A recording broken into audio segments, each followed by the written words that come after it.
You're listening to Airey Bros Radio. Be there or be square, because it's all killer, no filler. Ladies and gentlemen, howdy and aloha. We are here, you are there, and you are now rocking with the best. Thanks for tuning into another episode of Airey Bros Radio. Tonight we're lacing up the spikes for the 2025 NJCAA Cross Country National Championships hosted by Iowa Central Community College, right here in Fort Dodge, Iowa. Before we get rolling, y'all know the drill. Head over to YouTube, make sure you hammer that like button and subscribe. Follow us on Instagram at Airey Bros Radio, or wherever you listen to your podcasts. Drop a comment, every review, and share helps us grow and give back to the sport we love. This episode is fueled by Black Sheep Endurance Coaching for all your ultramarathon and nutrition coaching needs.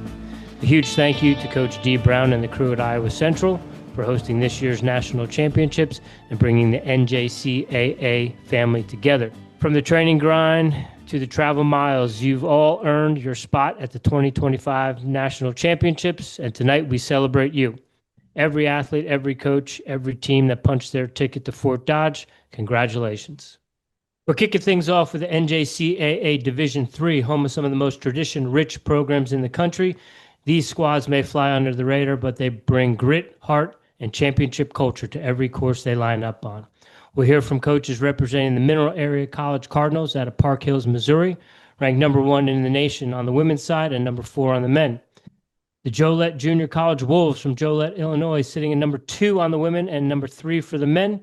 And the College of DuPage Chaparrals, based in Glen Ellen, Illinois. The women's team comes in ranked 3rd, and the men are ranked 2nd. Each program is ready to battle for the top of the podium this weekend. Let's get into it. Now joining us from Mineral Area College, located in Park Hills, Missouri, home of the Cardinals, the women's team is currently ranked number 1 in the nation, and the men's team sits at number 4. Coach Stephen Davis, welcome to Airey Bros Radio. Thanks for joining us on a Sunday. We're excited to break this down and get a little bit more. Jimmy and I are both Division III Junior College All-American, so this is a division that sits near and dear in our heart, and it means a lot to us, and we appreciate your time. Yes, sir. I'm glad to hear that. So, Coach Davis, the women are currently ranked number 1 in the nation, and the men are currently ranked number 4 in the nation. Who are the standout runners that we need to keep an eye out on? Standouts on the women, are won last year, and we return just one runner from that team, and her name is Allison Skiles, and she was actually 3rd at the 2024 meet. But we have 2 freshmen that have been pacing us so far this year. Clay Wittenberg is a freshman, and she ran in high school here in Missouri at Alton, Missouri, and the other young lady is Emily Marriott, and she ran for Cape Central and Cape Girardeau, and they're both freshmen. Now Allison has been running not too far behind them, but she's kind of dealt with a knee issue that has, kind of slowed her, and we're hoping that she's going to be, up to par by the Nationals next Saturday, but she's been having a little bit of trouble with the knee issue. So those are standouts on our women's side, and on the men's side, really heavy freshman group here. Lucas Campbell, Festus, Missouri, a really standout program at Festus, run several state titles as a school. And we also have a young man by the name of Garrett Short, who last week at the region meet made all region, and he almost had like a minute and a half PR running almost 28 flat, and he kind of came out of nowhere, and he's a sophomore from Valley Catholic High School in Missouri. And so, we're thinking and hoping that maybe him running that way and our team getting together, that'll be nice to maybe make that podium with one of the top 3 finishes. Awesome.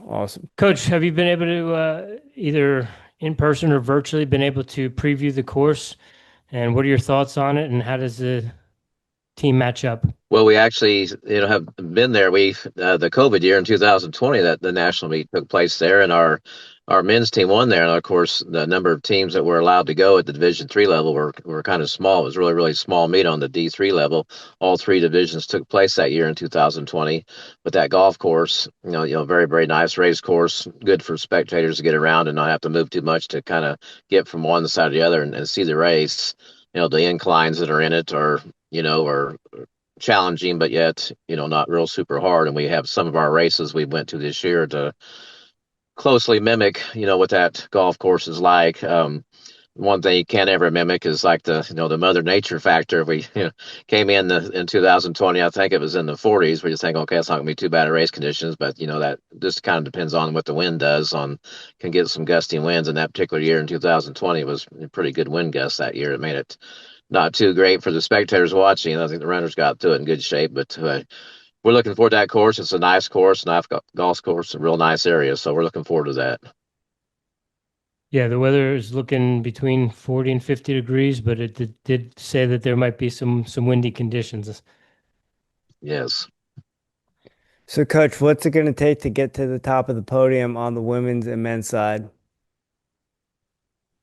It'll be a tall task for the men. I like to make the podium and get one of those 3 awards. They've got a shot, combined. Our gap 1 to 5 is just barely over a minute, and that's a big help for it. So if they can all run, good races, obviously, and stay packed up that close, they've got a shot to make the podium.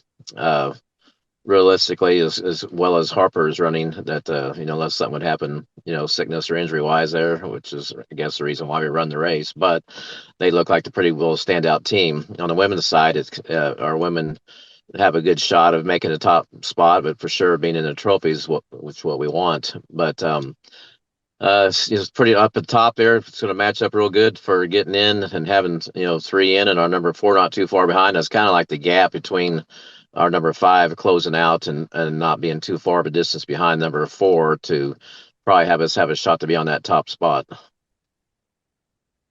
Not to get too far past the championships, but will you guys be solely focusing on the cross country race, or will you be teeing it up on Tuesday for the half marathon championships as well? Yes, we do have 5 individuals who are going to be towing it up at the half marathon as well. We've got 1 female, to Emily Marriott that I mentioned, and we've got 4 young men who have done some longer runs and kind of kept their training and make sure they can handle the distance, that are going to be experiencing that half marathon for the first time. And they'll all be doubling back? Yes. Awesome. Well, Coach Davis, thank you for joining us today, and best of luck at Nationals. We'll be watching. We'll be cheering for you. I appreciate that, and thank you for the coverage, and appreciate what you're doing with the podcast. Absolutely. Best of luck to you, Coach. Safe travels on their way to Fort Dodge. Yes, you. Thank you. Now joining us from Joliet Junior College, located in Joliet, Illinois, home of the Wolves. The women's team is ranked number 2, and the men's team holds the number 3 spot. Coach Jeff DeGraw, welcome to Airey Bros Radio. How you guys doing? Good. How are you, sir? Good. So, Coach, as we're heading into national championships coming up this week in Fort Dodge, who are the standouts that we need to be keeping an eye on from your program? Well, for our women, Gabby Zid, she was a returning All-American. She was 8th last year. And then our number 2 runners, Allison Bohenick, she has really improved this year. This is really only her, 3rd or 4th year of really running, and she did a fantastic job over the summer getting ready for this season. And on the men's side, Nathan Sarletti, he's the defending champion, and Gavin Carlson was 7th last year. Then our 3rd guy was also an All-American, Logan Schmidt. So we got 3 pretty good ones up front. Okay, you might have a 1-2 punch there. Can we keep an eye out for that, maybe? Well, I don't know about that. It's hard to do. Sure, that's why we run the races. But it's good to have 2 low sticks like that. Coach, we know that they've had the Nationals before in Fort Dodge. Have you had an opportunity to be at the course in Fort Dodge, or do you have any awareness of what the course is like and what to expect? Yeah, it's one of my favorites because we were there in 2020 and our women won and our men were 2nd. So very familiar with the course. It was not a good weather day that day, which is fine because we all have to run in it. But we have the course maps. It hasn't changed. So and we've been talking about it a little. I've been talking about it a little with my team about what the course is like, but really not much emphasis right now on the course to them. I know what to expect, and we'll get more into that once we get there. Coach, what's it going to take for the men and women to get on the podium this year? Well, I think for the men, Region 4, we have the top 3 teams in the country. In Harper, who I think is the clear-cut favorite, College of DuPage, and us. And then after that, you know, like you said, it's why we run the race. But I think it could be any combination of, Region 4, and I'm proud of the fact that, you know, the Midwest has a lot of good teams up there, and we face each other a lot during the season, so we're familiar with each other a lot. Uh, so sometimes that can be an advantage, sometimes that can be a disadvantage, because you never know what the other one's going to do. Although we pretty much know each other really well, and the coaches know each other, and we've raced enough over the years against each other. It's just a matter of who runs well that day. And for the women, I think the women's race is absolutely wide open among the top 5 teams. I think whoever runs the best on November 8th will win. There has been Minerals, the defending champ, and they're ranked number 1 right now. We've been getting a little bit better each week during the season. We had a close region meet with the College of DuPage. Jefferson has experience, and another team that's very good is Kellogg from Michigan. So I think it's, who runs best on Saturday. Coach, is there any thought to why there's such good Division III junior college teams in the Midwest? Well, I think it's twofold. We have a lot of great athletes, and all of us, recruit from our districts. And Illinois is very, very good with track and cross country. And there's so many, we're all suburbs of the Chicagoland area. So we're not in Chicago, but the suburbs are so good in cross country that, even on our teams, it's not the big time runners who went to high school, but it's the girls or guys who finished on their team, 7th or 8th, 9th, 10th people who never really got the opportunity to perform like at a state meet or sometimes even a sectional meet for the high school. But now all of a sudden, those kids are paid attention to, they're given a little bit of confidence, and it's amazing what these kids from all 3 of our schools have done. Coach, will men's and women's program be solely focusing on the cross-country race, or will you guys be doubling back and taking on the half marathon on Tuesday as well? No half marathon for us. Okay. Is that always been the case for your programs? Yeah. Yes. Coach, is there anything about the Wolves that we need to know about that we haven't covered going into the national championship race? No, I think it's going to be an exciting race. And like we've said a couple of times now, that's why we run the race. It's just, depends on the weather. If the weather's great, I think it's going to be a different race and I know the course out there can be windy. It was very windy in 20. And, of course, every coach has Fort Dodge on their weather app for like the last month, just and seeing how it's changed. But, bad weather brings everybody closer together. Mm-hmm. And I've had races where it's been great weather and you have races where it's bad. And if the weather is windy or rainy or whatever the case may be, that just throws a wrench in, and, you have to be prepared for anything. Well, Coach, we are excited to see what the Wolves do out in Fort Dodge. Thank you for joining us today, and we can't wait to watch what you guys do this weekend. I appreciate it. Thank you very much. Yes, sir. Have a great day. Safe travels to Fort Dodge, and we'll be watching on Saturday. Okay. Take care. Bye. Now joining us from the College of DuPage in Glen Ellen, Illinois, home of the Chaparrals, the women's team comes in ranked 3rd, and the men are ranked 2nd. Coach Mallory Dominguez, welcome to Airey Bros Radio. Hi. Hi, Coach. Thanks for joining us. Yeah, thanks for having me. So the women are currently ranked 3rd going into nationals. Who do we need to keep an eye out on going into the national championships? I think something unique about this girls group, I think it's the strongest girls group the school's ever had. Highest finish DuPage has had on the women's side is 3rd, but that was kind of a COVID year. Participation was a little bit down at the national championship. So it's definitely the strongest team I've had. And I think one of their strengths is that they're very close together, that top five. But I mean, our number one has been the same number one all year, Jessica Balmer. She's a freshman. So I expect that she's going to go out pretty strong, and she raced pretty confidently at regionals. She was our region champ, and I think that you know, she's looking pretty good for nationals, so we're really excited for that. Coach, we know that the 2020 Nationals were held in Fort Dodge, but a lot of teams weren't able to participate because of COVID restrictions. Have you had a chance to do some recon either virtually or in person at any time? And what are your thoughts on the course and any key places that we might see some decisive moves made? I've looked at it virtually. I feel like it's going to be a pretty similar course to what we ran. We ran Bradley Pink Classic at Bradley University. It's a golf course, kind of some very slight rolling hills.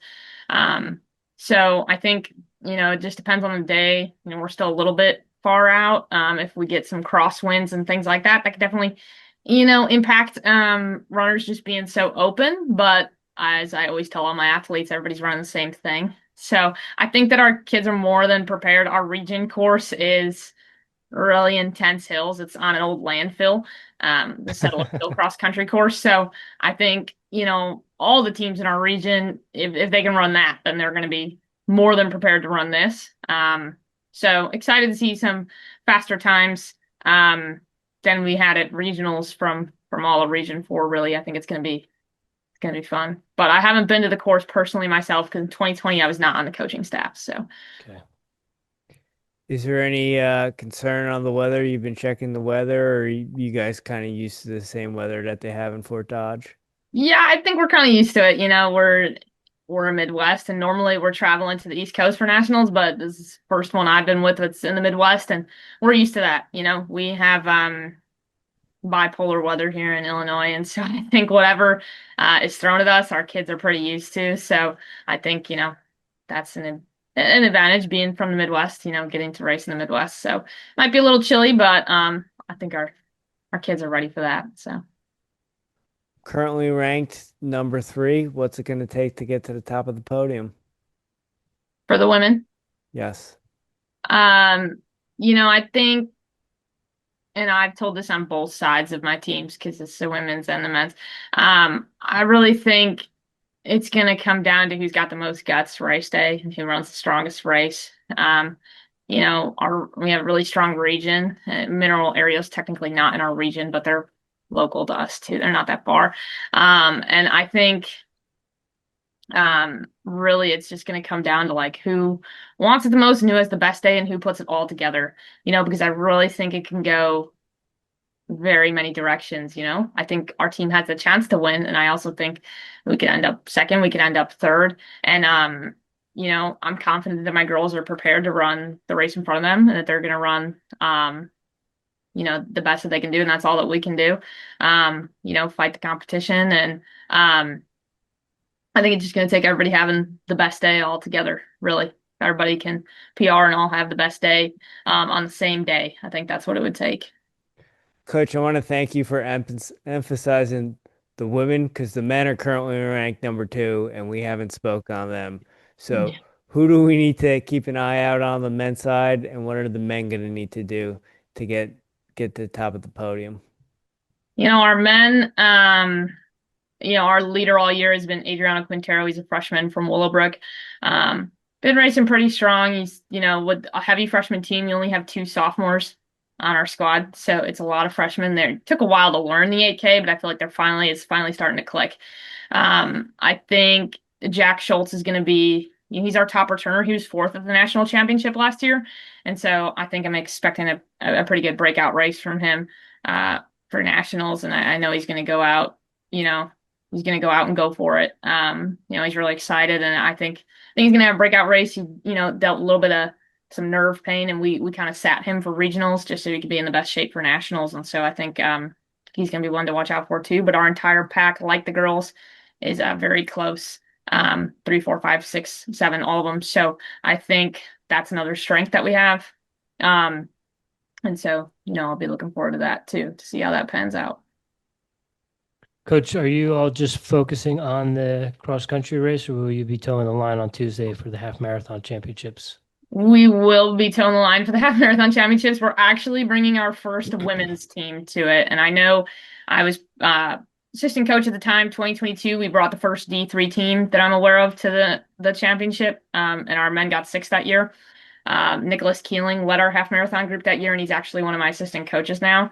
So it's kind of a full circle thing. And so we are bringing both a men's and a women's team. Obviously, the half marathon has even gotten, I feel like, stronger and stronger every year competition wise.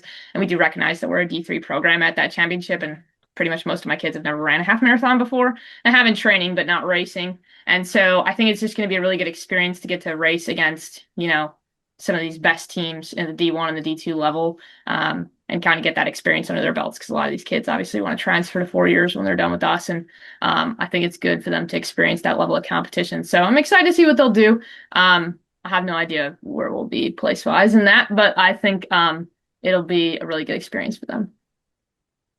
Do the kids appreciate that there are no divisions in the half marathon and they get to toe the line with all the other divisions?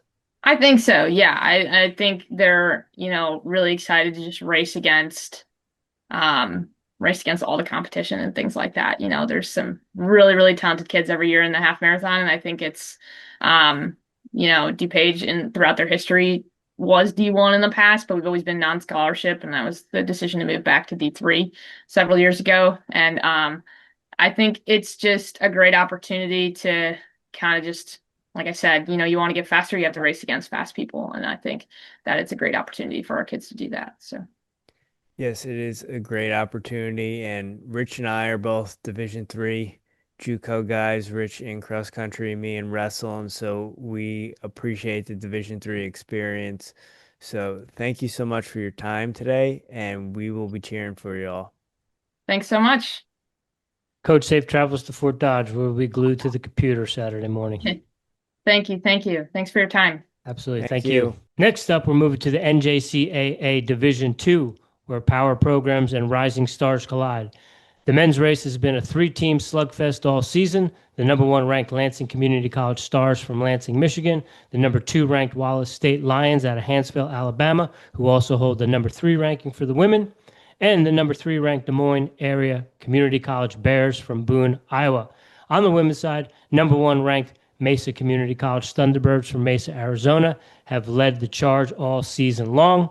Let's hear from the coaches behind these powerhouse programs. Now joining us from Lansing Community College in Lansing, Michigan, home of the Stars, the men's team is ranked number 1 in the country. Coach Jim Robinson, welcome to Airey Bros Radio.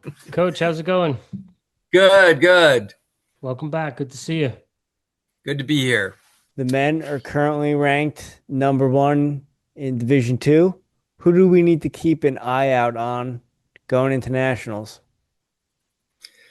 So the strength of our team is that I have 8 runners that I think can do really well for us on any given day. But Nate Carmody and Evan Sidem have been our top 2 guys. I think both are primed to have a very good race. Well, Rich has been educating me on that gap. It seems like you guys have a short gap, so that should be something interesting to watch. Yeah, no, I think I said last time I was on. I have what I consider my best team I've had, and I think these guys really train hard. They like each other. They're talented. So I think I like my group. Coach, are the men calm, cool, and collected? Are they feeling the pressure of the number 1 ranking at all? Or are they smooth? I don't think so. I don't think so. I do believe this is the first time we've come into the meet ranked first. I think all the other times we've been ranked 2nd or 3rd, but I don't think they've felt that pressure. I think they're just excited to run. They know rankings don't count. It's fun, but they know that's why we have the race. So you got to do it on that day. So I think they're ready for that. I think they're like I said, they like the hard work and the training, and I think they'll be excited to go. Yeah, the only ranking that matters is that last one at the end of the season, right? Exactly. Coach, we know the Nationals in 2020 were in Fort Dodge. Curious what your thoughts on the course are and how the team's going to attack it. Yeah. Um, I was very similar in terrain to Michigan, maybe a little more rolling hills, but the golf course we run on is we've been there before. It's not too different than the golf course, the cross country courses that are on golf courses here in Michigan. So they have some long straightaways that, depending on the wind, can be quite windy. I remember, I think it was 2015, we ran there in Fort Dodge, and there was quite a stiff wind from west to east. And there's a long straightaway that the guys have to run twice into that wind. So that might make some difference in terms of tactics, depending on how the wind is that day. But and there's a hill you kind of a ravine, I think it is, that you go up and down a few times that gives a little hilliness to the course. But no, I think it's a pretty fair course. It's, I think, the course that they use for their state championships. So, it's a well-used cross-country course. And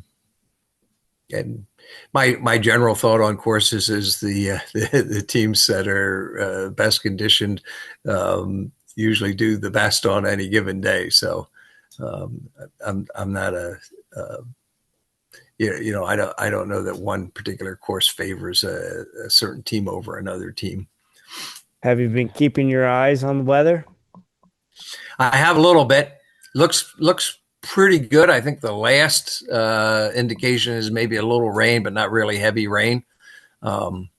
So yeah, temperatures again. Iowa gets basically the weather that we get in Michigan just a couple of days before it comes east to Michigan. So I don't know that I don't think the weather is going to make a big difference. I generally tell it's the teams, it's your approach, I think, that makes the difference, not the conditions.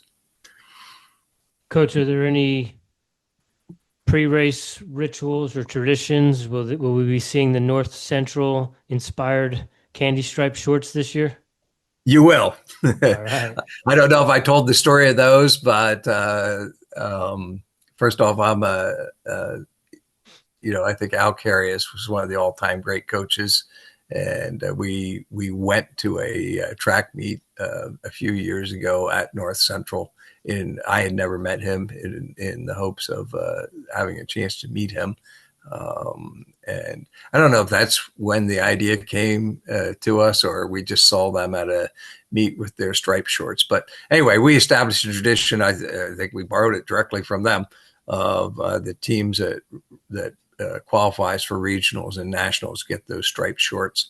And then if you're a member of the team for 2 years and you finish up your time here at LCC in good standing, you get that uniform whether you made it on our national team or not. So no, we'll break out those vintage striped uniforms, and I don't know that I'm terribly superstitious, but we've had good fortune with those on before. We're going to wear them again.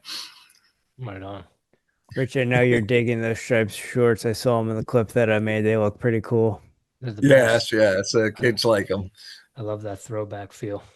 Yes. Coach, I believe we might have asked you this a couple of weeks ago, but will you guys be lacing up on Tuesday for the half marathon?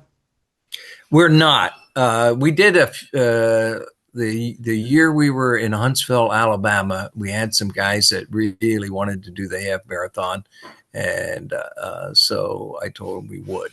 And I have some guys that would do well at the half marathon this year, but we didn't include that in our plan. So maybe going forward we will, because I do have some runners that would make that transition fairly well. Their training is such that it wouldn't be a step to have them stay a few extra days and do the half marathon, but we didn't include it in the plan this year. Coach, is there anything about the team going into nationals that we haven't spoke about that you want the audience to know? I don't think so. We're I do know that I have great respect for the other coaches in Division Two, and the other top teams. I know are going to be ready. So you know, as I said, the rankings are fun. But it's about being ready for that race that day, and I think our team realizes that, and they know they're going to have to run their best race because the other teams are going to be ready to go too. Well, we look forward to watching you all race, and best of luck, Coach. All right, thanks so much. You know, Coach, safe travels to Fort Dodge. We'll be cheering for you. All right, appreciate it. Thank you. Take care. It's a pleasure. Bye now. See ya. Now joining us from Wallace State Community College in Huntsville, Alabama, home of the Lions, the men's team is ranked number 2 and the women's team sits at number 3. Coach Anthony Crider, welcome to Airey Bros Radio. So, Coach, men are ranked number 2, women are ranked number 3. Yes. Who are your standouts, and who do we need to keep an eye on as we head into Fort Dodge this coming week? You want the girls or the guys first? Whichever you want. On the ladies' side, I would say, Brooklyn Morgan she's led us all year long. She's fantastic. She's been a sensational runner for us. She's won Runner of the Year, National Runner of the Year once this year, and I'm looking for big things out of her. And then I've also got another freshman that I feel like that she'll probably run her best race that she's run all year. And then another sophomore that she's been pretty consistent too all year. The other freshman's name is Cadence Rivera, and the sophomore is Grace Goslin. On the men's side, Tyler Anthony, Daniel Leha, and a host of about 6 others that are about the same. They're very consistent, all sophomore. Okay. And are we looking at some low sticks here, or are we carrying a pack mentality into Fort Dodge? I think we're carrying a pack mentality on the guys' side. We learned a lot last year when we finished third, and I don't think we want to make the same mistakes we made in the race last year. So, like I said, we've learned, and so we've corrected those mistakes. And I feel like that the guys are really ready to go. On the girls' side, I think we will have a low stick. I think Brooklyn will be probably in that top 3 to 5. And then I think we'll have a group of women that are pack running pretty much, 2 groups after that. So really proud of the men and the women. They both have done great things this year and been very consistent. Coach, it sounds like the men's team is hungry. They've got a taste in their mouth from last year, and they're ready to go get it this year. I'm telling you, they're about as hungry as you can get. They're as hungry as a lion, I'd say. Nice. Coach, what are your thoughts on the course in Fort Dodge? Have you got to scope it out? Yeah. We run there back during COVID, and I really like it. I think it's a great course. It's one of my favorites, to be honest with you. I think with the conditions we're going to have, it's going to be pretty much the weather we've been used to the last month. So I think if we work the course the right way and do the things we know we're supposed to do, I think it could be a really good day for us. Will you guys be doubling back for the half marathon, or you're just focusing on the cross country race this year? No, we're 100% cross country. Okay. On this year, but in the past we have done the half, but that's one of the reasons we're pretty much just focusing on the on the 8K and the 5K. We want our best to come on Saturday. So not real worried about the Tuesday after, but maybe next year. Next year I think we'll hop in the half and do it. But this year we're laser focused on the task at hand. Coach, do the Lions have any traditions, any special uniforms, anything like that going into nationals? Not really. We have 3 different uniforms, and I'm going to let them choose what they want to wear. I think the guys will probably be in their traditional orange uniforms, and you never know with the ladies. They may choose at the last minute to go with something different. But I suppose they may go with orange too. Coach, is there anything that we haven't spoke of? Any stories of the season, how the season's been going that you want the audience to know? I think we have a great hunger this year. We have a purpose. We finished 3rd last year, which is great, but we have a goal, and our goal is to win it. And just like anybody else, we're very hungry, and I think we learned a lot from last year. So I'm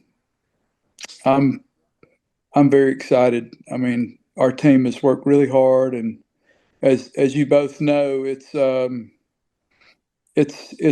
of a tough act to stay fit and also stay healthy. And I think for the most part we've done that, and we've had a few little nicks and bruises here along the way, but we're managing them, as we can, and I think we'll be at our best on Saturday, hopefully. Well, we hope you and the Lions are at your best on Saturday. We're excited to see how the team does, and best of luck in Fort Dodge. Hey, thank you guys. Great seeing y'all again. You Great too, to sir. see you again. Safe travels to Fort Dodge, and let's reconnect after Nationals, get you back on here for a full episode. Hey, I'd love that. Sure do appreciate you guys. I think you're promoting our sport in a great way. Thank you, sir. We appreciate you. And like I said, safe travels, best of luck, and may the wind be at your back on Saturday. Yep. Can y'all say go Lions? Go Lions. Go Lions. All right, guys. Take care, Coach. See you later. See ya. Bye. Now joining us from Des Moines Area Community College in Boone, Iowa, home of the Bears, Coach Michael Melchert. The men's team is currently ranked 3rd in the latest rankings. Coach Melchert, welcome to Airey Bros Radio. Hey, thank you guys for having me. Who are the standout runners for the Bears that we need to keep an eye on Saturday? Yeah, I think Eli Page has been our top guy all year. He was one place out of that All-American spot last year at 16th, and he kind of had an off race too, so I think there's definitely fuel to the fire this year to see how he can do. But he's led us the whole way as a sophomore this year. And then our number 2 is a freshman, kind of from the Des Moines area, Sam Moore.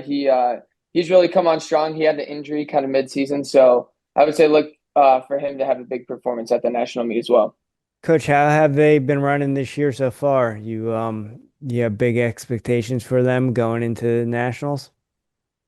Yeah, I think the main thing is, you only have 2 years with most of these kids. Once in a while, you'll get some kid do 3 years, but for the most part, 2 years. So I think early on, it's really hard to tell where we're at because we're just trying to get, the groups together, the guys that need to be together. We're trying to see where we're at, especially on the freshman front, and kind of how it all gels together. So I feel like every year we've had a slower start at the beginning of the year. And then really it's kind of the snowball effect when we get midseason. We kind of have some freshmen seem to break out of their shell race-wise and see some big performances, and then come postseasons when we've really run our best in the past. All right. And knowing that you guys are in Iowa, have you had a chance to run on the course in Fort Dodge this year? Yeah, we actually ran there last week for the regional meet, and I think all of our guys ran there in high school too. Obviously, it's a 5K course, but still, it's good.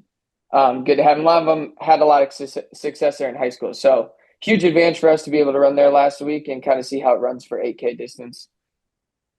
How'd that go for you last week? Pretty well. I think, we we're, I would say, heavy favorites in the region. So it's still, we really wanted to see how our pack would run on that course and kind of see what the last 3K of that course, kind of how it runs. It was a great day. It was a little windy, but other than that, we just kind of wanted to see how it ran and see how our pack would kind of match up against actually the Division I schools, Iowa Central and Iowa Western, we race against in our region. So kind of see how we stack up against those top tier programs. How'd you stack up against both those programs? Pretty well. I mean, it's scored differently. It's the same race, but it's scored differently. So obviously for Division II, we had one guy broke up our top 5. So we went 1, 2, and then there was a different team, and then we went 3, 4, 5. So it went really well for those guys. Coach, what's it going to take to get on top of the podium ahead of Wallace State and Lansing?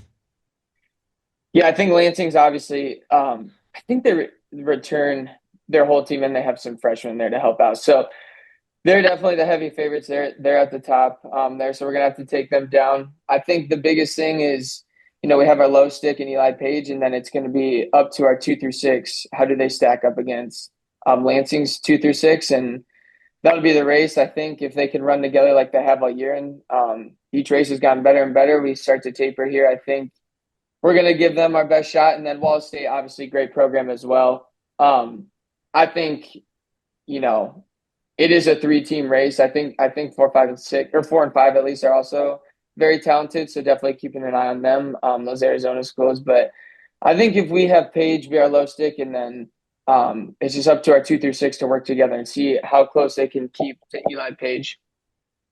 Are you giving them a goal in terms of that 2 through 6 split?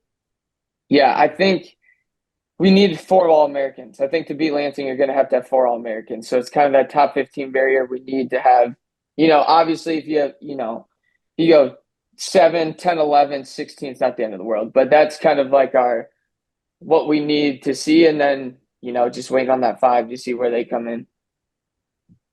Coach, when you say 4 All-Americans to the kids, do they just nod their head like, yeah, we're going to go get it? Or do their eyes get super big? Like, what are you talking about, Coach? Yeah, it helps that the sophomores we have coming back are all in our top 7. So that helps a lot, where they're like, we've done it before. We know what that type of competition looks like, because we don't really, we don't see any of these. Obviously, the Arizona schools, no chance. We don't see any of these schools. Heartland's the only school, they're ranked 8th, I think, that we've seen this year. So, you just it's hard to just throw a name out there like, go stick, Lansing, this number 2 guy from Lansing's been running great this year. It's like, no, we just focus on, this is what the race looks like in years past. This is where you need to be. These are the kind of the packs in the race you need to work with.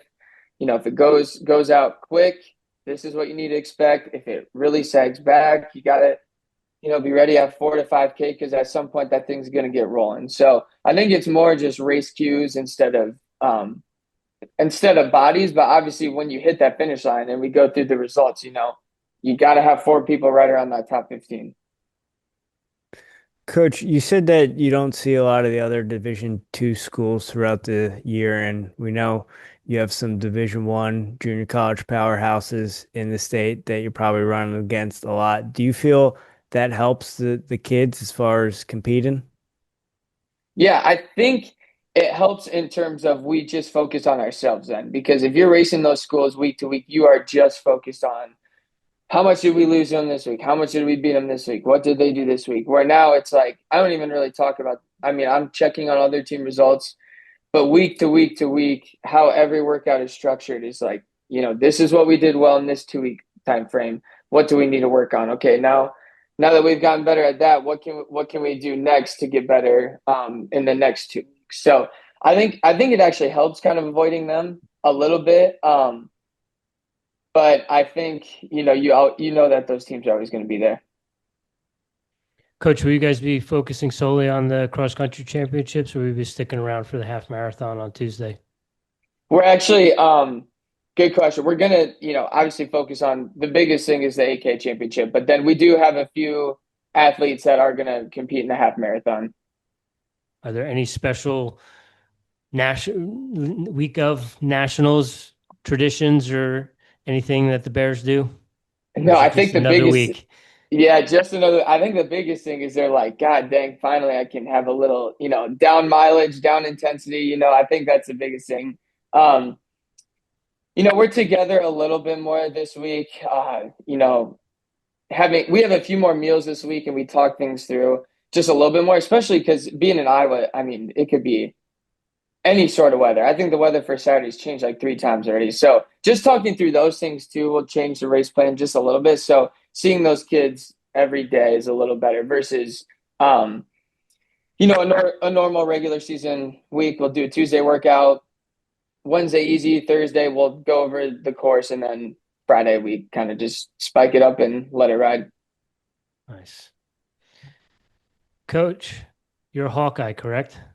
Correct. You got it. You ever check in at any of the wrestling matches while you were a Hawkeye? Absolutely. Absolutely. I don't think you can go to Iowa and not be a wrestling fan. Okay. Yeah. Catch the matches with Spencer Lee while you were there? I was just gonna say Spencer Lee was there. I forget how many years younger he is than me, but yeah, they were there when I was there. And actually it's funny. So his freshman year, we had these like athletic dinners. You get these scholarships, and then a lot of times the scholarships are funded by families. So you have these dinners with these families. And Spencer Lee, actually, his freshman year was at a dinner that I was at, and I didn't know anything about him. Obviously, I mean, I knew he's a freak, but I was like, all the freshman recruits are 4-time state champs, right? So at this dinner, these family they knew everything about his knee injury coming in, and I was just like, this. I came home, my wife, now girlfriend at the time, I was like, this kid must be just an absolute freak because they just talked to him this whole dinner. He hasn't even wrestled a match yet. So yeah, especially it's crazy because he's such he's a great kid, and he has such a, not timid, but he's just like I don't know. You would not think how much of a demon he is on the mat. It's just crazy how those wrestlers turn it on. Coach, we'll be rooting for you a little more because hey, let's go! Come on. we cover wrestling and running here, so that's good. The fact that you were going to Carver Hawkeye to watch some wrestling matches. Yep, absolutely. Coach, is there anything about the team, about the season, anything that we haven't spoke on that you want the audience to know? I think one person just to look at, I didn't talk about him that much, is Joseph Lowry is a freshman for us. He really just had a great junior high school season, didn't have the senior high school season he wanted, came to DMACC, and he has just been week after week after week. We've been working, building, getting that confidence back. I think that was kind of the biggest thing. So I know he has not been in our top 5 maybe more than once, but really look out for him to affect the race. And I just think having that in our back pocket, so athletes that are coming on strong at the end of the year is huge to have at the championships. Versus maybe some guys you think have peaked early, or some guys you're like, we're holding this guy's IT band together by Band-Aid, just trying to get through the end of the year. So I think just look out for him.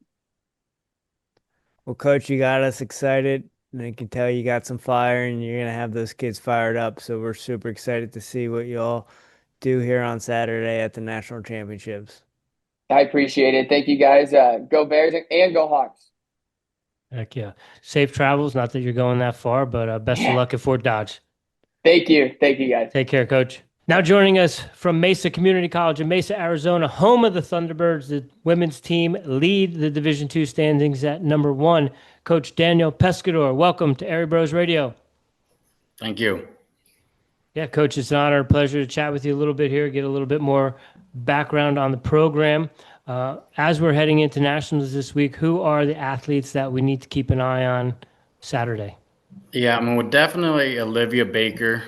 She's undefeated against all Division II JUCO runners. I think she's only lost to maybe 1 or 2 Division I JUCO runners at the beginning of the year, back in August to New Mexico JC, a couple girls. But I mean, she's run under 18 minutes, and really the next 3 after her, Kinley, Lucy, Katie, they've all actually run under 21:55 for 6K. So definitely those 4 are the anchor of our team and what we're looking to do next week.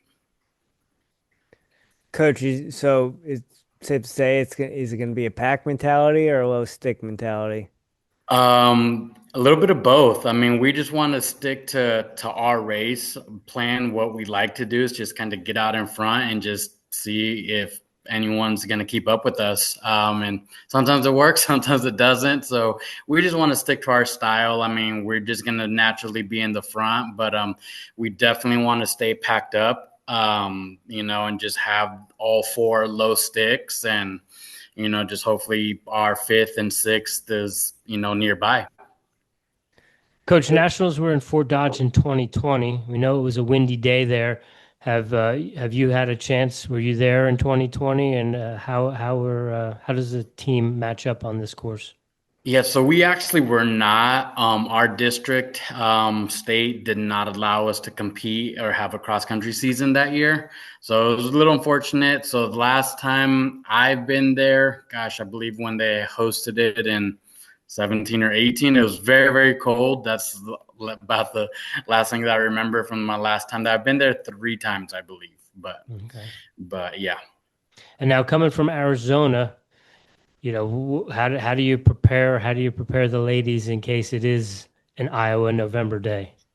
Yeah, we always tell everyone it's going to be cold for everybody. If it's cold, if it's very windy, it's windy for everyone. We know the course, or at least I know the course in terms of the layout. So we're prepared for it.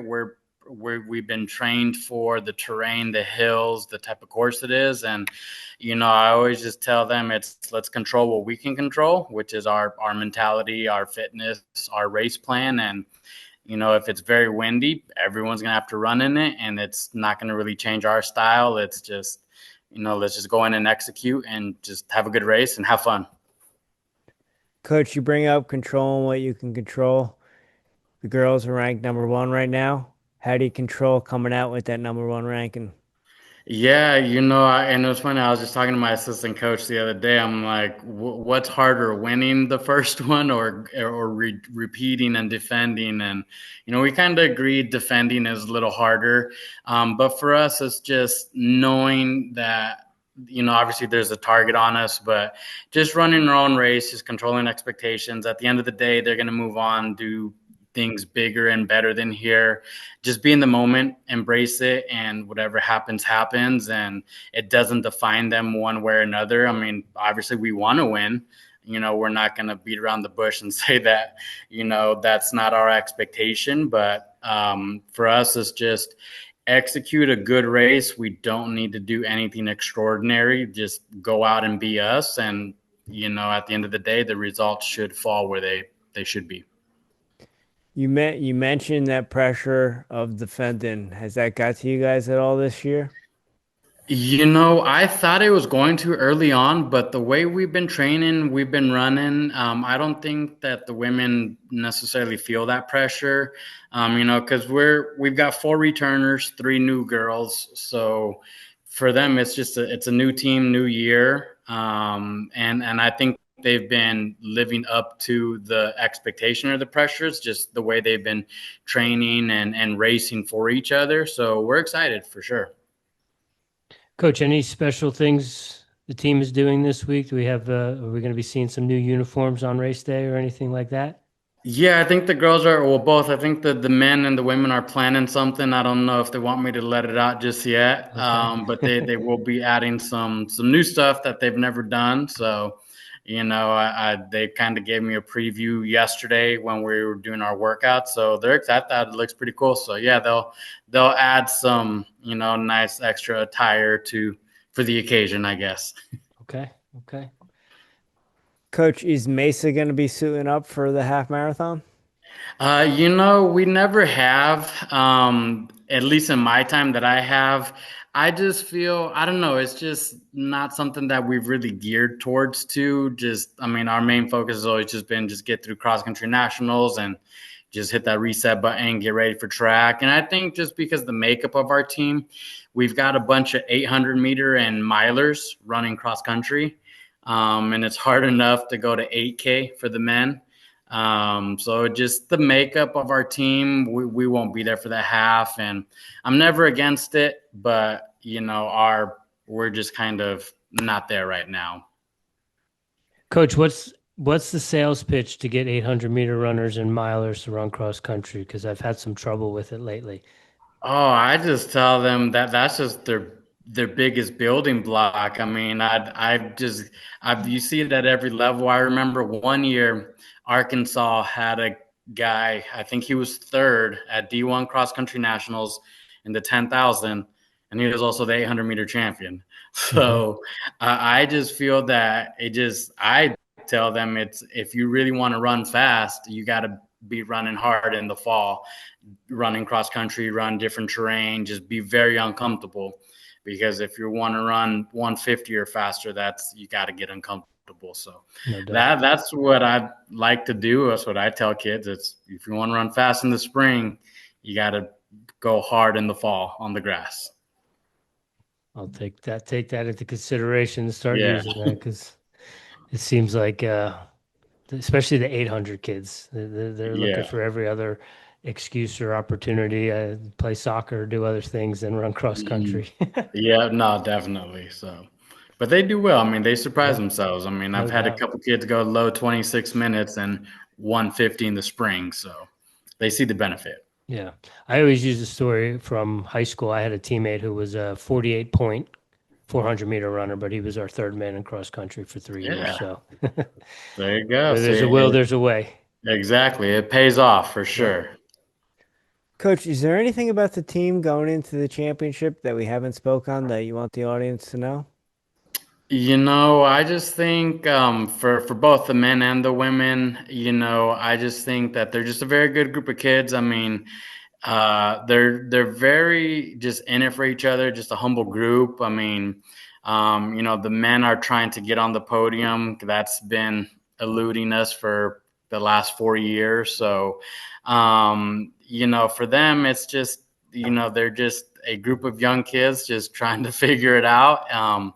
But they're just an overall good group, and we're all just very excited to get out there and, you know, just put it out there, put it on the line on Saturday. Coach, you brought up the men getting on the podium. We know Division II men's is stacked. What's it going to take to get on the podium?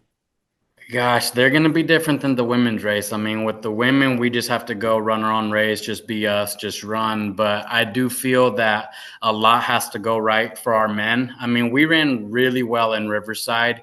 We decided to run in the open section. I pulled them out of the invite section because I'm like, if we want to run in the front as a pack at nationals, I want to do that in a race. So that's why we opted for the open section in Riverside.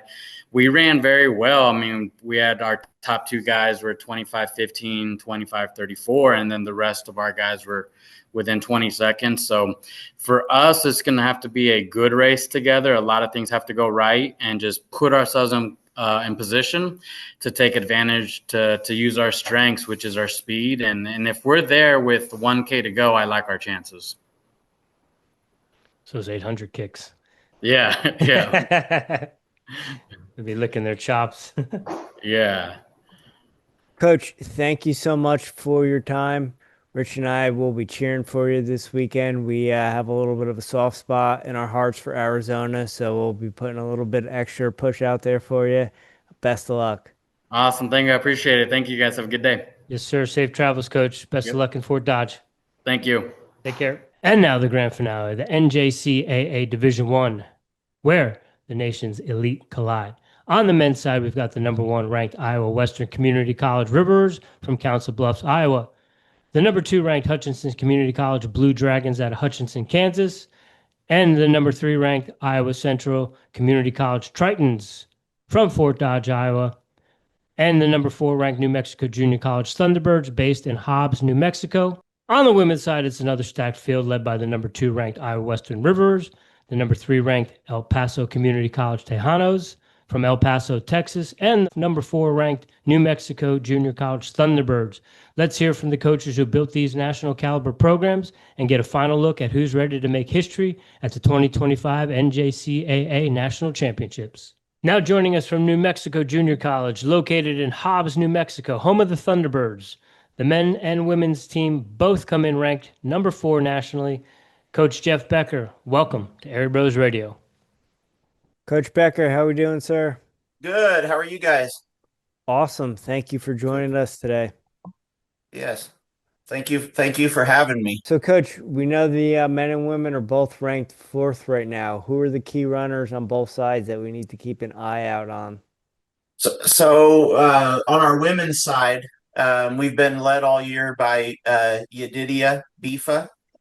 She's undefeated so far this year. She recently won a Region 5 championship in an outstanding time of 17:12. It was actually the fastest time recorded on our course here in New Mexico. And so she's definitely going to be our front runner there, and we're hoping that she does really, really well. We also have another returning All-American in Amal Kachuri. And she started off the season a little slow. She was injured early on, but she's probably the healthiest she's been all season, and I'm looking for her to be somewhere in that top 15 as well.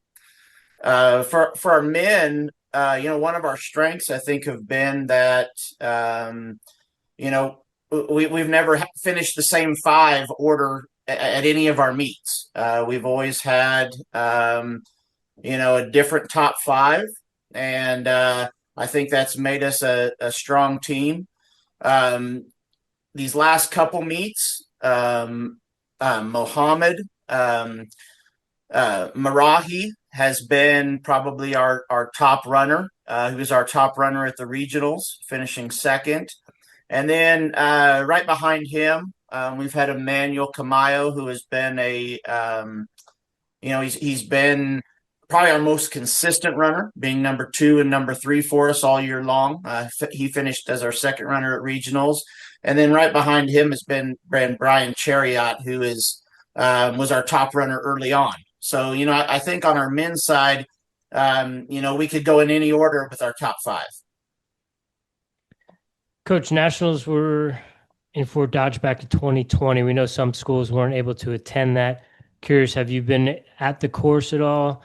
And how does the team match up specifically for Fort Dodge? Okay. So in 2020, we weren't able to attend. New Mexico was on a pretty tight lockdown at the time, and we weren't able to leave the state to go and participate.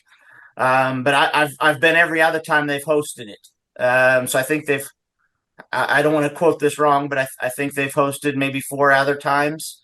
What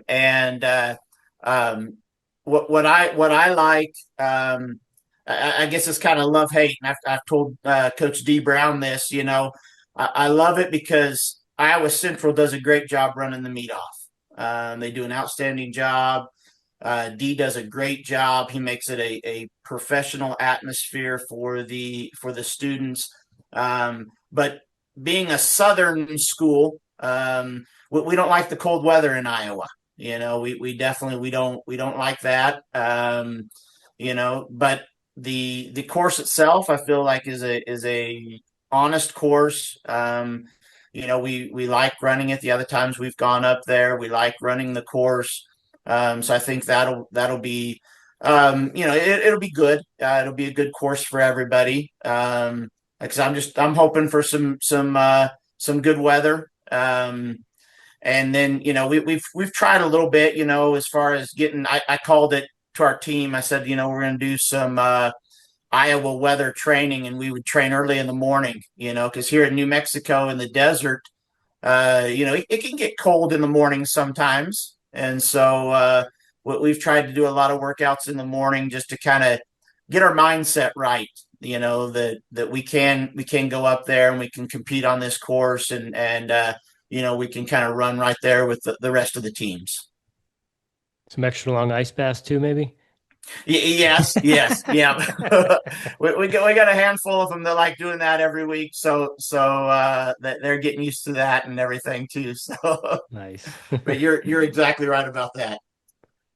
Coach, has the team got to travel out of state to get some different weather, or just those morning runs? We pretty much just those morning runs. Another difference in our schedule this year is we did travel up to Ruidoso, New Mexico, up in the mountains at the beginning of October for a meet.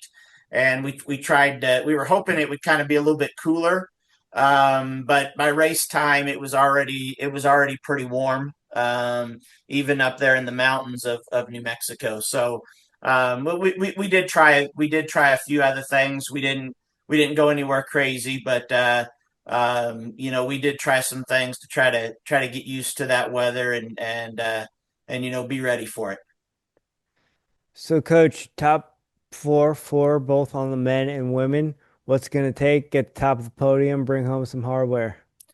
There's a lot of great teams out there, as you guys know, and I think we really need to, have that positive championship mindset where we're not worried about the elements, we're not worried about anything else, and we go out there and we perform like we've been doing all year. Our guys, we haven't lost to another junior college team this year. So I feel like we just need to have that mindset that we belong at the top, and we can go out there and we can compete with anybody. There's a lot of great teams this year. With I know Iowa Western and Hutch are really strong on the men. Iowa Central, Butler. There's a lot of teams there that can do some great things. But I think if we have the right mindset, and just kind of, do what we're used to doing, I think we've got a good shot at being at the top. Women are going to be, it's going to be tough. We're not quite as healthy as I would have liked coming into nationals on the women, especially with knowing what a lot of these other schools have. Odessa has been amazing this year. Iowa Western's been amazing. We beat El Paso early on this year, and then they've just been coming on though, and they're real hot right now, and they're really running well right now. So I think we can get in there and compete with them. And you can't forget some of those teams behind us as well. Hutchinson and Southern Idaho, that they're going to be strong in there as well on the women's side. But I think that if we can go out there and just, do what we've done all year long, I think we've got a shot. Coach, will you just be focusing on the 8K and 5K championships, or will you be sending a squad on Tuesday for the half marathon? So our main focus is obviously the cross country, but we always do the half marathon. We have for many years, and so we'll have a full group out there for the half marathon championships. Ladies may be a little bit thinner than most years for the half marathon, just with some of those injuries that we've had. I think we'll have everybody going, and we're hopeful that we'll have everybody going for the cross country. But I don't know if we'll have everybody there for the half marathon. We will have a full squad though, for sure. And then with the men, I think we're going to be strong in both places. Strong with the 8K, and then also strong with the half marathon as well. And we should be have all of our top guys ready to go for that on Tuesday. Now that's one of them we're missing in 2020. We kind of missed kind of how the course is going to be for the half marathon. The other times that we've been up there for nationals, they hadn't combined the sites yet for half marathon and for cross country, where they were just at the same site a few days apart. So we were not on the course that they ran in 2020 for the half marathon, but we'll get up there and we'll get a look at it after we get done with the cross country nationals. Coach, is there anything about the Thunderbirds that we haven't spoke about that you want the audience to know going into nationals? We've covered most of it, I think, but we're just, like I said, we're just going to try to go out there and do our best, and we wish all the coaches and the teams, the best out there, and we're just going to go out there and compete, and we'll see what happens. Well, Coach Becker, thank you for your time today. Greatly appreciate it, and best of luck to you and the Thunderbirds on Saturday. All right. Well, thank you guys very much for having me. Absolutely. Safe travels to Fort Dodge, Coach. Thank you. Take care. Now joining us from El Paso Community College in El Paso, Texas, home of the Tajinos. The women's team is currently ranked 3rd in the country. Coach Felix Hinojosa, welcome to Airey Bros Radio. Hey, Coach. Hey, how you doing? Good. How are you, sir? I'm nice. It's a good thing right now. So, Coach, the women's team is currently ranked 3rd right now in the rankings. Who are the key runners that we need to keep an eye out on going into nationals? Well, definitely Nama Oinesio Mabuka, Shohun for Zimbabwe. She looks pretty strong. You look also at Antonia Rono and Faith Rotich. They're coming along pretty strong also, I think. Plus all the other people that are flying right now from other schools. So what's the mentality as far as the team game plan going into nationals? Is it to get that low stick, or is it a pack mentality? It's a pack mentality. It's we emphasize competitiveness. You know, and it just depends on who shows up on what day and what race. You could have a number 1 ranked team, and if the guys don't show up, they're not firing on all cylinders, or the ladies aren't, then it's nasty. So for us, it's a pack mentality going after some really tough teams. I mean, Odessa, New Mexico Junior College, Iowa Western, and never leave out Iowa Central either.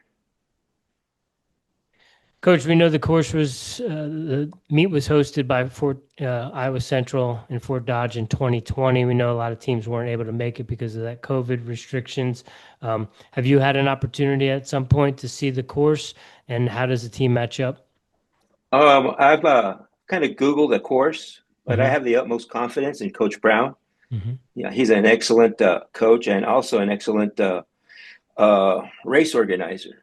So I know that he's going to do the right thing. You know, when you look at a course, everybody runs the same course. Everybody runs in the same altitude, and everybody has to deal with the same weather. So it's just, you know, let's get it down, let's get out there, and let's just race. With that being said, everyone has to run in the same weather. There are some teams that might be a little bit more familiar than with the Iowa weather than maybe in El Paso, Texas. Have you done anything special, maybe some extra long ice baths or anything like that, just in case it is a little chilly in Fort Dodge on Saturday? Well, we tend to practice. We moved our practices up to about 5 a.m. just to get that cold weather mentality. Dang. But, you know, it's just like, well, it is what it is. Yeah. I like that mindset, Coach. I appreciate that. What's it going to take to get to the top of the podium this year? It's going to take a lot of competitive running and everybody running for each other team-wise. And everybody counts. Every runner counts there. So we got to go out and we got to hammer. And like I tell my team, I need 20 minutes of your best effort. Walk away from the race knowing that this is all you had, and I'll be happy with that. Let the chips fall where they may. Coach, I appreciate your mindset that everyone counts. You know, bringing the team together and getting that group effort in there. That's what makes champions.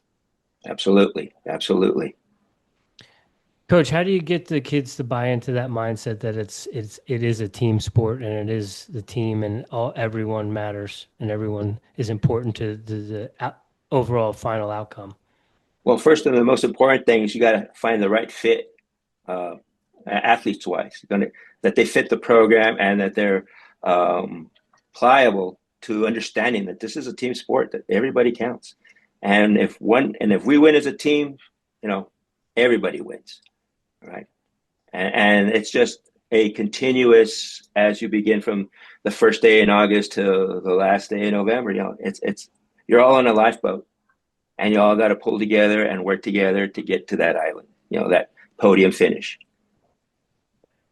Coach, you mentioned that lifeboat and everyone having to pull together to get to that island.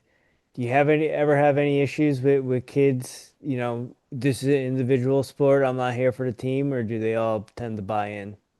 They all buy in. Every once in a while, we got to readjust someone's thinking, you know, give them the broader picture. And if you can sit down on a one-on-one to every athlete and let them know that, hey, you matter, the team matters also. So, you know, a lot of times they say, yeah, let's go for it. Coach, we love that mindset over here at Airey Bros Radio. We know on Tuesday there's going to be a half marathon championship. Are you all going to be suiting up for that? Absolutely. We love the long distance.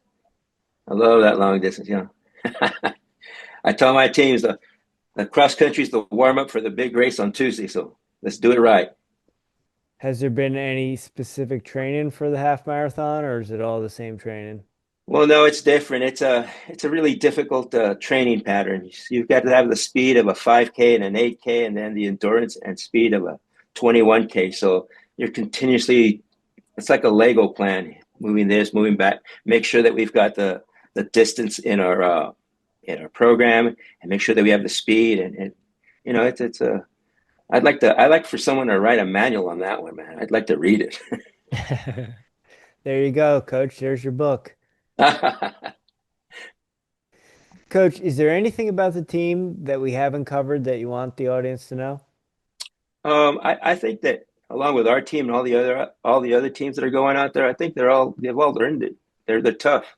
They're tough. I mean, it's no fun getting up at 5 a.m, all right? And it's no fun at all. But they commit themselves, and we commit to them. And I think that all the people that are there deserve to be there, and should have a great race.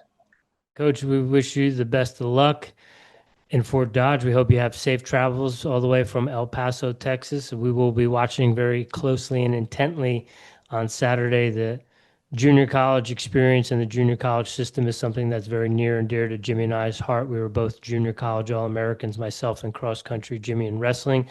That is why we do this. We want people to know more about the benefits and how powerful and impactful the junior college system can be. So best of luck to you and all your athletes, and we'll be following closely on Saturday. Thank you very much, and I really appreciate you guys doing that, along with Coach Brown kind of setting everything up. I think it's awesome. Thank you, Coach. Thanks for all you do. Best of luck. Thank you so much. We'll see you then. See ya. Take care. Now joining us from Iowa Western Community College in Council Bluffs, Iowa, home of the Riverers, the men's team is ranked number 1, and the women's team sits number 2 nationally. Coach Marc Bierbaum, welcome to Airey Bros Radio. How are we doing? We're doing great. How are you doing? Season's going well? It's going well. It's going well. We've trained hard and we've done what we needed to do, and yeah, it's going well. Coach, so the men are sitting at number 1, the women are sitting at number 2. Who are some of the key individuals we need to keep an eye on? Yeah, on the men's side, Joffrey and we call him Gio, but and Barnabas, Gio and Barney have had a wonderful year. They've been 1-2 everywhere we've been. They've flip-flopped. They've had a couple times where they've talked to each other before the finish line. I feel like deciding on who's going to win. That's been an interesting thing for those two. But those two for sure have been a huge part of our men's success for the whole time. They'll graduate in December, and they've been a part of this program in the front end of this program for all 2 years. On the girls' side, Juliana has been our rock solid leader at the front, coming off a tremendous track season last year, winning 7 national titles, and she's been a key leader for us. So going into nationals, is it get that low stick, or is it that pack mentality? So it's been both for us, really. The men, we've been kind of chasing this thing for a couple of years on the men's side, and it's either been we haven't had front running, or we haven't had the low, or haven't had the pack, or haven't had a 5. We have a little bit of all of it. We have a little bit of foot speed. We have the front running. We have pack. We have depth. It's kind of an all around team effort on that aspect. On the girls' side, the pack is a huge part. Juliana's Juliana, and that'll be great wherever she finishes up front. But where our pack ends up finishing is how we'll do. Coach, you guys have probably seen the course at Fort Dodge, and I think regionals were there last week. What are your thoughts on the course, and are there any key decisive points on the course where we might see some moves on Saturday morning? It's a true cross-country course. It's got some turns, it's got ups and downs, not anything incredibly crazy hill-wise, but it's not a fast, racetrack by any means. It's got some honest running to it, kind of old school cross country to a point a little bit. Golf course though. It's nothing crazy rough, but I've seen a lot of things on it. Well, I watched one when I was recruiting, and then I've been a part of one as a coach post COVID. There's a couple different ways that I think people can get it done. That finish is a very good finish. It can be. I was just there for state the last 2 days watching the high school meet there. It can be really fast. It has not ran incredibly fast the years they've run it there. The top 20 list on both sides is not incredibly fast. But the weather hasn't been great, so I think the weather could play a factor. Just, a lot of kids haven't seen cold weather, like Fort Dodge can bring and whatnot. So I don't have a lot of answers to that. I think the back corner can get a little lonely, and there's some up and downs and some tight turns that could play a part in it. Is the weather much different in Council Bluffs than Fort Dodge, or is it relatively similar? It can be different. It could be 10, 15 degrees different. I think D gets a little bit more snow and ice than we do during the winter time as well. So yeah, it can be. I've watched it over the last couple of days. It's kind of went up and down. It was 60 there for a bit, then it was 52, and last time I checked, it was 56 with a little chance of rain. I know I think some people want it to be cold to equalize some of the African front running. I think we're fine either way. All of our kids have been here through a winter already, and they've run in some cold, and everybody's got to deal with it. Are the men feeling the pressure of the number one ranking, or are they calm, cool, and collected, ready to just get down to business? If they do, I don't see it. I think they're just ready to run. We've really we went out to South Dakota for cross country camp and talked about control the controllables, and that kind of week of talking about that and whatnot set the tone for just our main goal is just be in it, be in it at the end. And I think that we've done a great job in practice and in training to do just that. We be in the mix, and we'll see what that day gives us, and go get it. Try to get over that hump. Well, Coach, you mentioned that hump. What's it going to take to get to the top of the podium on the men's and top of the podium on the women's? That men's side, we tried. We've been second twice. We've been third once over the last couple of years, and I think everybody's got to say there's a little bit of luck in there for everyone, right?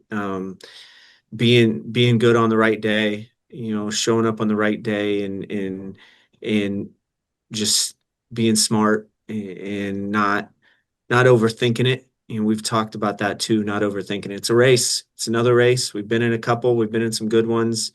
And we just got to go in there and do who we are. The men, if we talked about that a ton on. The ladies, it's been a little bit more up and down.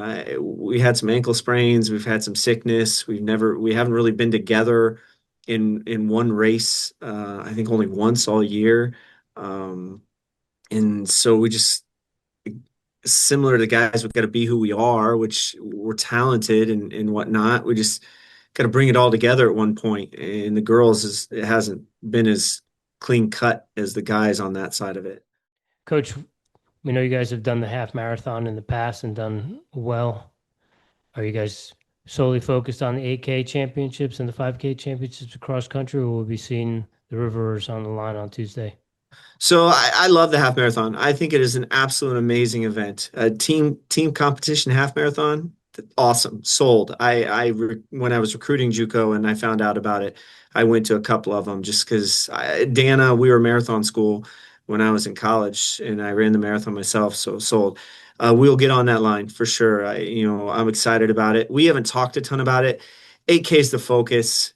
When cross is over, when Saturday is over, we'll talk about it. We've thrown a couple things out just to talk, just say it, but I've avoided having any type of major conversations about it. We'll have a couple extra guys that won't run on Saturday that'll run on Tuesday, that we've talked a little bit more about it and some pace and things like that. But we'll wait till the 8K is over.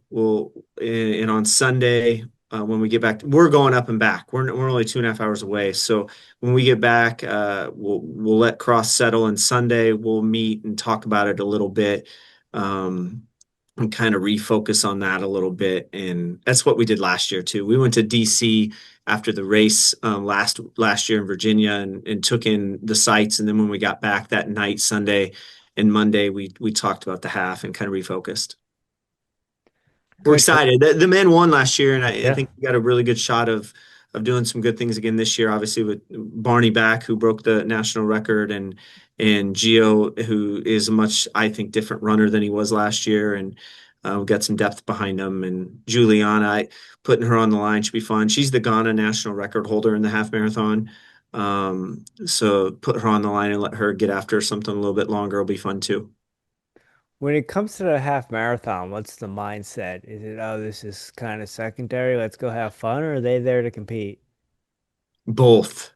For me, it's both. We want to compete because we do want to win. We're competitive. I think our whole group is.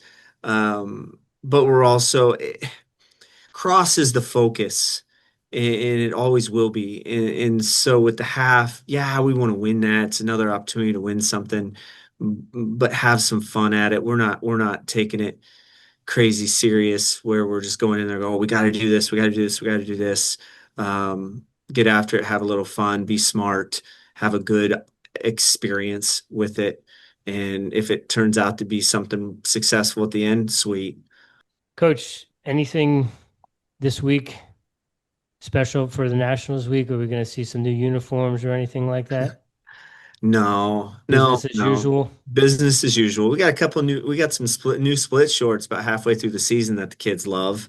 Okay. I'll bring my daughters out. That's the plan. We'll miss some soccer games and bring them out. They went with us to Gans Creek, and they were doing stride outs with Gio and all that. We won't be able to do that this year, or at Nationals or whatever. But my girls love the team, and the team loves them. And we did parent teacher conferences, and we do pancakes and waffles and stuff at my house for breakfast some weekends. And my youngest was asked to write a memory. That was their assignment.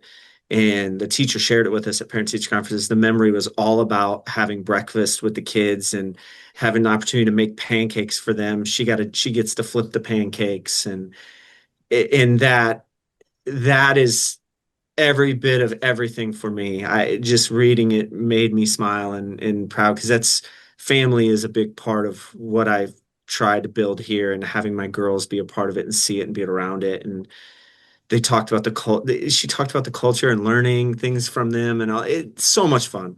And so that wasn't really answering the question you gave, but it made me think of it. Having my girls there will be something special for me. You got some future superstars in the making? I hope so. My sixth grader, they let the sixth graders run with the junior high. She ran cross country. She chose to do it, and she liked it. She enjoyed it. So I'm hoping, we ran. Me and those two, we ran the loop of the course at Gans Creek during the pre-race, and that was a lot of fun. They got to see Hilda, because Florida was there, and we'll probably go back up for D1s to watch her again. And it's just fun to have them around it and see it. And I'm not just dad gone all the time.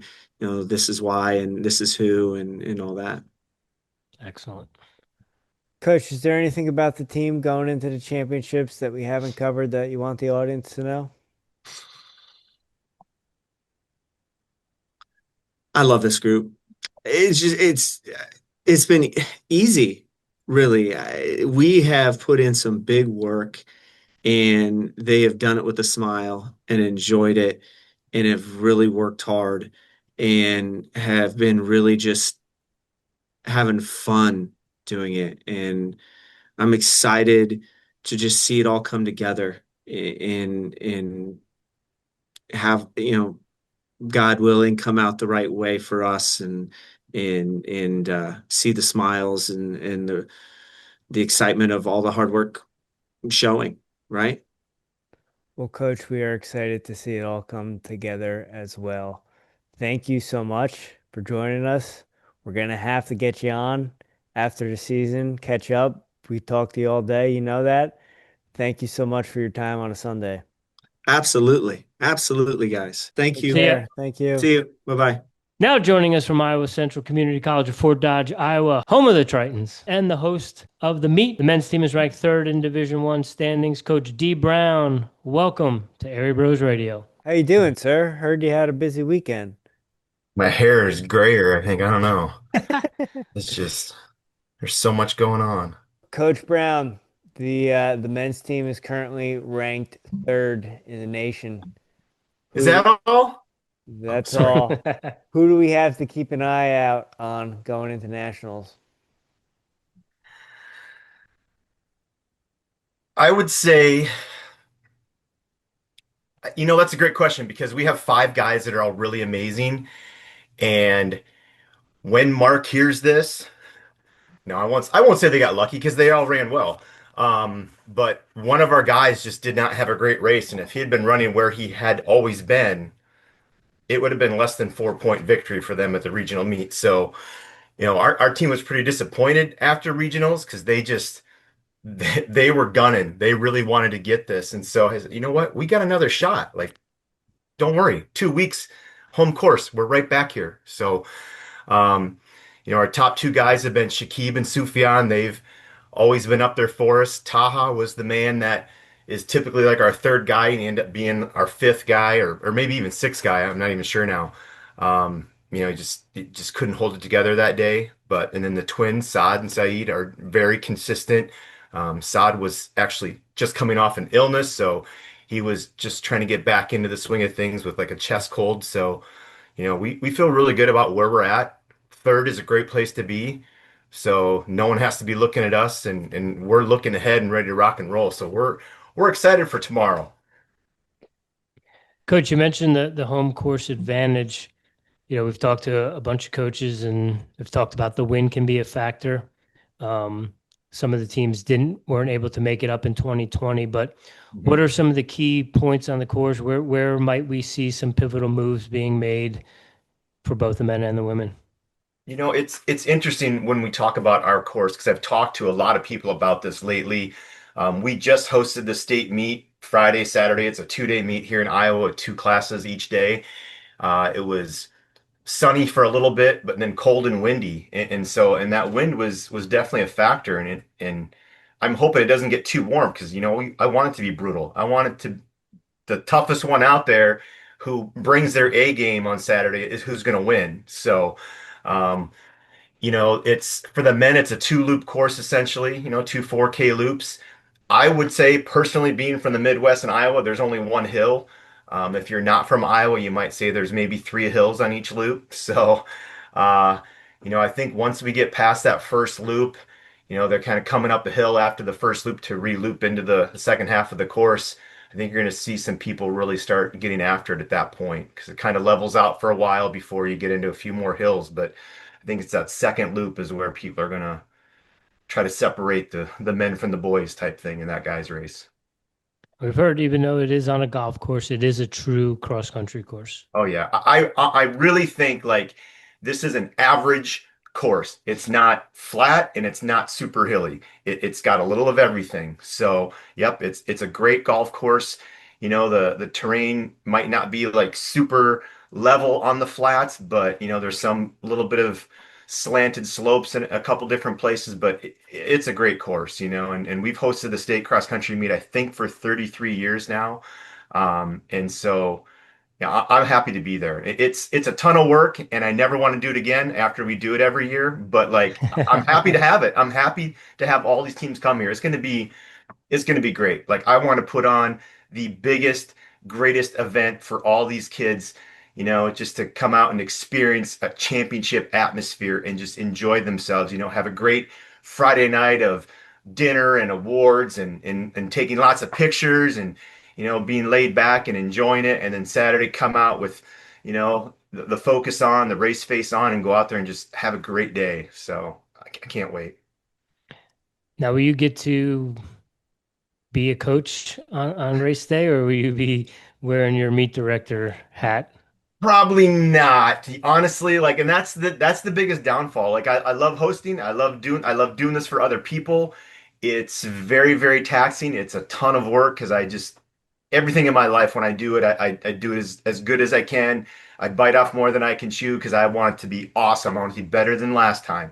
So, like the last 2 weeks, honestly, leading up to Saturday, my team doesn't see me hardly at all. I feel terrible about that, but I trust my assistant coach enough, and I warned him in the beginning of the year, like there's going to be days where I'm just not going to be able to be there. I'm in like random ridiculous meetings all day long for this, that, and the other thing, calling suppliers, trying to find out where this is, where that is, meeting with people on campus, trying to make sure we got all the work orders in and things requested and just whatever it is. And so these last 2 weeks, I might have been at practice one day, maybe. I don't even know. I was at a team meeting. We do a team meeting for the entire track and cross country team, maybe once a month. So I was able to make that, but it's tough. So I'll be cheering, but I'll be busy all day long too. Coach, you said you guys are right where you need to be. Eyes forward. Yes. The top teams are looking forward. They're not looking back at you. What's it going to take to get to the top of the podium? For them to keep looking forward, not looking back at us. I don't want to see anybody have a bad race. I want to see every team at their best. I want to see 7 healthy guys on every team that's up there, just fighting it out. Everyone having a great day, head to head. And that's how any team I think wants to win. They want to win beating someone at their best, not beating someone when they're a man down or a person short or whatever it is. So, for us to be where we want to be, like if we get on the podium, we're going to be thankful. We're going to be happy. Obviously, we want to be a little bit higher, and their goals are at the top. That's where they want. Those guys are very focused. They've been talking about this all year. We had about a 2-week stretch mid-season where almost, I think 6 of the top 7 or 5 of the 7 were all either sick or hurt with something and like not even running. So that was really a big setback mentally and emotionally, but I think we've overcome that, and regionals was a great wake up call and put them on high alert. Like, yep, we can't let up even a little bit. Like, we have to be ready to rock and roll, and they will be. Will you be rocking and rolling on Tuesday as well? I'm going to be rocking. I've been rocking and rolling for like 3 months straight. Yes. Yes, we will. We'll be having some fun. The half marathons, it's an interesting beast because, not every athlete looks forward to it as much as every other athlete, especially when you have a lot of mid-distance type people on your cross country team and they think, "Ooh, 8K, that's the longest I ever want to run in my life." And you're like, "No, let's go out and have some fun." Like, and that's the thing too. Like, we want to be competitive, but let's have some fun. Let's just go out and run it. Because once you're in it, 5 miles, 10 miles, now all of a sudden you're like, wait a minute, there's only, this many people ahead. Let's go get them. So I think if they just go out there and run together like they do all the time, have fun, I think they might catch that bug and like try to, because I mean, no doubt about it, the group of guys we have right now, they're very talented, very, very talented. They've already accomplished a lot of things this past track season. So I think, that would be a great way to finish out the fall season here for us. So we're going to have fun no matter what. Well, we're going to have fun watching. Yes. We wish we could be there to have fun too. Same. Well, Coach, thank you for giving us this opportunity. I know we can't be there, but you've allowed us to partake in the banquet and be a part of it. So thank you so much for the opportunity. And for a man who's been going hard, you got plenty of energy. Yeah.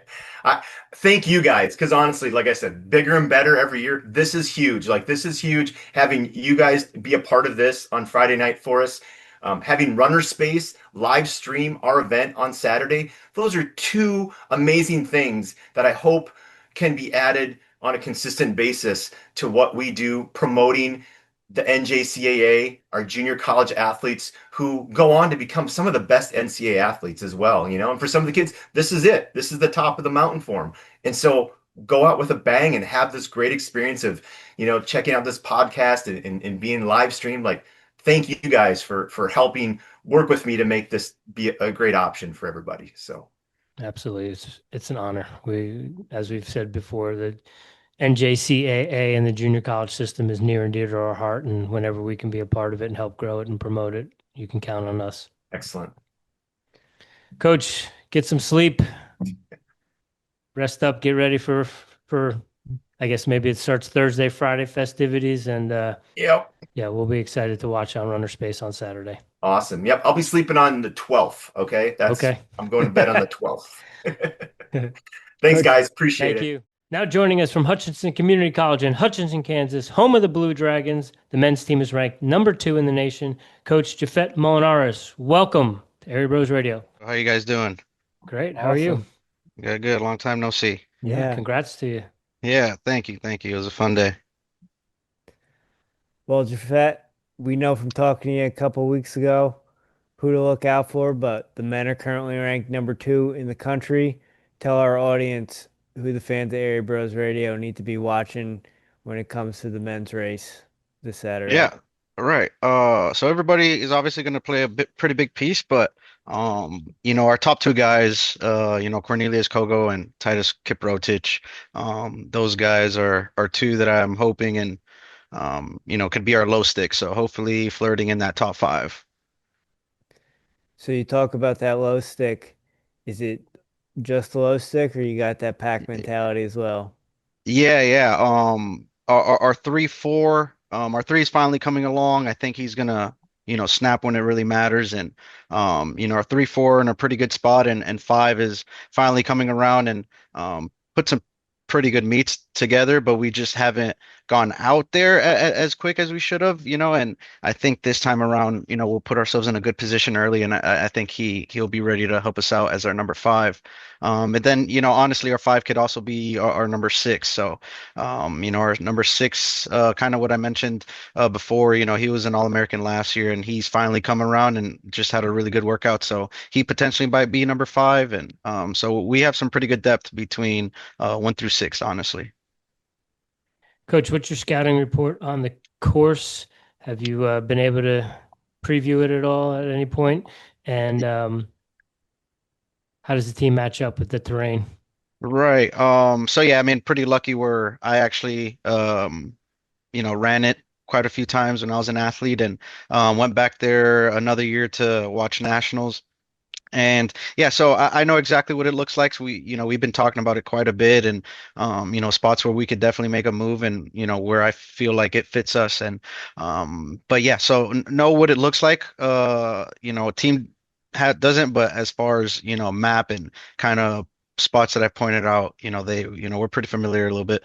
But how do we match up? I think it fits us pretty well. Just as far as the training we've done, we're a higher mileage program, and we've done a lot of training to kind of stimulate this type of race. So I think we're in a pretty good spot. Coach, speaking of that training and being in that good spot, is there any concern on the weather, or are you guys pretty similar in Kansas? Yeah, I mean, it's probably just a few degrees colder all the time, I bet, over there. But no, I mean, we'll be fine. Even this morning, I mean, our long run was, when we started, it was about 40 degrees. So, I don't think it'll be anything too ridiculous on that day. I mean, at least looking at the weather, I think probably high of mid 55s maybe, and, running at 12 o'clock and 1 o'clock. I don't think it'll be too bad. I guess the bigger concern is probably the wind out there, and, we'll see. I guess we'll see on that day. So what's the thoughts of getting to the top of the podium? Yeah, of course, that's the goal. But yeah, within scouting report and looking at what everybody has, everybody has a good combination of things. I think Iowa Western has a good 1-2 punch up there, and then they got some decent depth. But then you have teams like Iowa Central, I'd say, that their top 4 is really strong. And then you have teams like myself and New Mexico that I think has a a good balance of both of, guys that could be low sticks and some decent depth. And then who else? And Butler, obviously. I mean, they gave us, a really good battle at regionals, and those guys, same thing. I think they have a really good four, and their five's been coming along. I think if he could move up, then they'll be a threat too. So to be honest with you, I think anybody in that top five could win it. I don't think there's a clear favorite. I don't think anybody thinks there is. So I think that's the exciting part about this race. Usually, you probably have your one team or two teams, but I honestly believe that anybody in the top five could win it. Coach, anything different going down this week? Is it business as usual? Yeah, no, keeping things as regular as possible, honestly. Yeah, just trying to keep, honestly, same scheduling. Still gonna lift this week, and keeping the mileage where it needs to be at, and just trying to sharpen up when it matters. But honestly, just regular business. And is the sole focus the 8K and the 5K championships, or will you all be towing the line on Tuesday as well? Yeah, no, just cross country. It's a pretty hard turnaround, and I enjoy that they still host it and still have it, but for us, it just doesn't fit us, quite honestly. But yeah, everybody has their their own preference in what they do and what they decide for that. But we'll head back to Hutch after Saturday. You guys driving up? Yeah, we'll head up on Wednesday. We'll actually stay in Omaha, and then drive. It's 4 hours to Omaha, stay the night, then drive up to Fort Dodge. I think that's about 3 hours. So kind of spread out that drive a little bit. Jafet, is there anything about the team going into the national championships that we haven't asked that you want our audience to know? Yeah, I think our girls, I think started the year off at 15th, 10th, 11th, and 2 weeks ago, or on the polls, I should say, was 8th, and then after a pretty good performance at regionals, are ranked 5th. And I think and finally getting our number 3 back and how she's looking, I think that podium is going to be a pretty big challenge. I think that'd be, optimistic, but I think as long as we could flirt in there in that top 5, I think that's a pretty good goal for us. And even within all that, we have a lady in Mildred Rono that I think can compete for a national championship. So, our girls are looking just as competitive, and especially having an individual that could potentially win, it's pretty exciting. But yeah, that's pretty much it. Well, we are excited for the Blue Dragons. We know you guys are going to do big things. So thank you so much for your time, and best of luck, sir. Yeah, thank you guys. You guys have a good rest of your day. Safe travels to Fort Dodge, Jafet. Yes, sir. Thank you. Take care, buddy. Yep. See you. That's going to wrap it up for this year's NJCAA National Preview Show, live from Fort Dodge, Iowa, and proudly presented by Airey Bros Radio. Huge thank you to Coach D. Brown and the Iowa Central staff for hosting the 2025 NJCAA National Championships and making this event possible. To all the athletes lining up this weekend, soak it in, run fearless, and remember what got you here. From all of us at Airey Bros Radio, mahalo, and good luck at Nationals.